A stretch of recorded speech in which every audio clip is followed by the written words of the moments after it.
Hospital గురించి complaint రావడం చూసాము. దానివల్ల ఈరోజు ఇక్కడ సడన్ విజిట్కి రావడం జరిగింది. నైట్ డ్యూటీలో డాక్టర్స్ ఉంటున్నారా లేదా అని చెప్పి ఆల్రెడీ విజిట్ చేయడం జరిగింది. పేషెంట్స్ ఉన్నారు, ఒక 10 మంది దాకా ఇన్పేషెంట్స్ ఉన్నారు. డెలివరీ పేషెంట్స్ ఒక 5 మంది, మిగతా ఫీవరు, స్నేక్ బైట్ ఇలాంటి పేషెంట్స్ ఉన్నారు.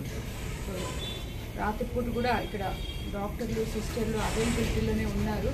కొత్తగా ఇక్కడ ఒక జనరల్ సర్జన్ కూడా జాయిన్ అవ్వడం జరిగింది.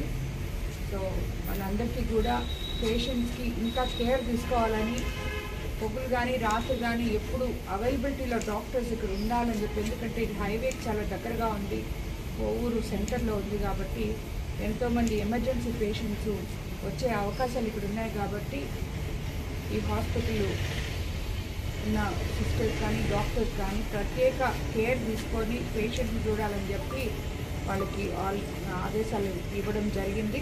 అలాగే హాస్పిటల్ కూడా దీనికి కావాల్సిన మరమ్మతులు అయితేనేమి, రెన్యువేషన్లు అయితేనేమి ఏదో ఒక ఎంపీ గారితో మాట్లాడి ఏదైనా సిఎస్ఆర్ ఫండ్స్ వాటిల్లో మాట్లాడి తప్పకుండా ఈ హాస్పిటల్ని బాగు కూడా చేపిస్తామని చెప్పి కూడా తెలియజేసుకుంటున్నాం.